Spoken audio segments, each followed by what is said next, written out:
تعارف کرانے کے لیے میں گزارش کرتا ہوں ہمارے شہر وجے واڑہ کے بزرگ عالم حضرت مولانا محمد عبید الرحمن صاحب دامت برکاتہم بانی و محتمم مدرسہ اسلامیہ تعلیم الدین ابراہیم پٹنم سے کہ حضرت والا کا مختصر تعارف فرمائیں. اس کے بعد حضرت والا کا طلباء سے خطاب ہوگا اور بند و نصائح ہوں گی.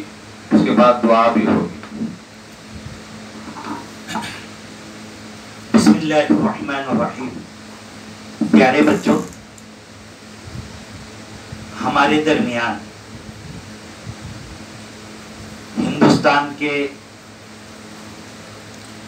ایک عظیم شہر، خصوصی طور پر متحدہ آندھرا پردیش کا ایک بڑا شہر حیدرآباد،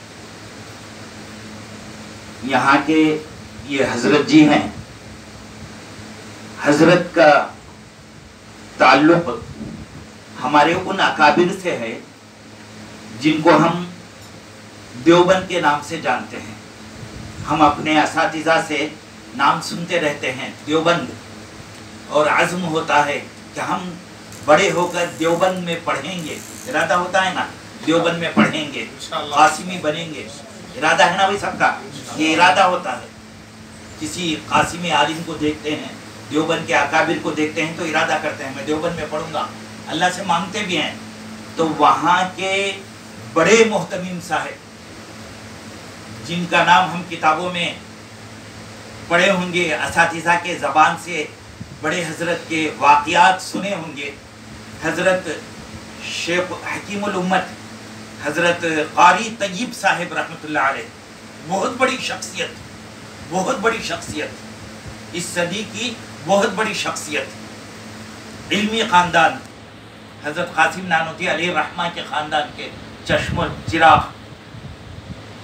ان شخصیت سے حضرت کا تعلق، اور ان کے صاحبزادے ابھی حال میں اللہ کے پیارے ہوئے حضرت مولانا سالم صاحب حکیم الاسلام، جن کو لقب دیا گیا، ان کے آپ مرید تھے. بعد میں آپ نے حضرت مولانا سالم صاحب نے خلافت سے نوازا. تو آپ حیدرآباد میں رہتے ہیں اور ایک تاریخی کام کر رہے ہیں. یعنی یہ خاندان طیب سمجھیے یا خاندان نانوتوی علیہ الرحمہ سمجھیے، ان کی پوری تاریخ، ان کے خطبات، ان کے مجالس جمع کر رہے ہیں، مختلف اسفار دے کر کے ہندوستان کے کونے کونے میں. اور جہاں جہاں معلوم ہوا کہ حضرت کی وہاں پر بات ہوئی یا کوئی مجلس ہوئی یا کوئی تقریر ہوئی تو اس کو وہاں پر جا کر حاصل کرنا، پھر اس کو تحریر میں لانا، پھر بڑوں کے سامنے پیش کرنا. اس طرح حضرت کی خدمت ہے. اور حضرت مورخ اسلام ہے، اسلام کی تاریخ کے اوپر، اور ایسی باتیں جو ہم اب تک نہیں سنے تھے. میں تقریباً علماء کا خادم ہوں، ایک ایسی بات جو اب تک میں نہیں سنا. حضرت قاری طیب صاحب علیہ الرحمہ کے والد محترم حیدرآباد میں تھے، اور حیدرآباد ہی میں آپ کی تدفین ہوئی. آپ کا مقبرہ ہے، اور آپ ایک بہت بڑے جج تھے نظام کے زمانے میں. حیرت ہوئی ہمیں. اور جامعہ نظامیہ جو ہمارے جنوب کا ایک اسلامک یونیورسٹی ہے، اس کے بہت بڑے پوسٹ پر، یعنی محتمم اور ناظم کے پوسٹ پر تھے. یہ سن کر بڑی حیرت ہوئی ہمیں. تو یہ تمام تاریخ سے حضرت واقف ہیں، اور یہ تمام بزرگوں کو دیکھے ہوئے ہیں. ایسی عظیم شخصیت کا دیکھنا ہمارے لیے سعادت کی بات ہے. یہ بہت بڑی نعمت ہے. اللہ والوں کا دیدار کرنا یہ بڑی نعمت ہوتی ہے. ایسی بڑی شخصیت ہمارے سامنے ہے. انشاءاللہ حضرت ہمیں نصیحت فرمائیں گے، ہم عمل کی نیت سے سنیں گے تو انشاءاللہ، اور اس نصیحت پر عمل کریں گے تو انشاءاللہ ہمارا بڑا فائدہ ہوگا. میں حضرت والا سے ادباً گزارش کروں گا، التماس کروں گا کہ مدرسہ انعام العلوم وجے واڑہ، جو تقریباً آج سے 8 سال پہلے اس کفر و شرک اور بدعات سے بھری سرزمین پر قائم ہوا، جو کرائے کے مکان میں اب چل رہا ہے، جس کے لیے ابھی خاص زمین خریدی گئی اور جس کا تعمیری کام بھی زور و شور سے چل رہا ہے، اس کے لیے دعا بھی فرمائیں اور طلباء سے جو ہے آپ اپنے نصیحتوں کا تحفہ بھی پیش فرمائیں. اللہ پاک حضرت کے فیض سے ہم سب کو مالا مال فرمائیں.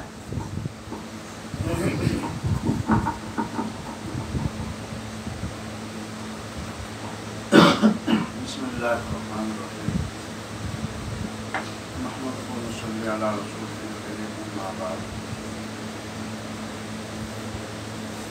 خیرکم من تعلم القرآن وعلمہ کما قال علیہ الصلاۃ والسلام. عزیزان گرامی، قابل قدر اساتذہ کرام،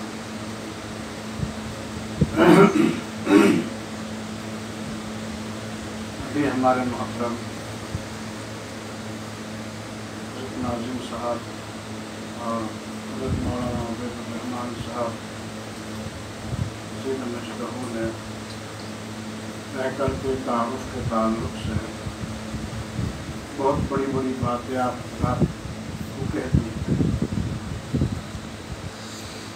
دراصل وہ تعارفی کلمات آپ کے لیے کوئی بات اس میں محل اشکال نہ ہو.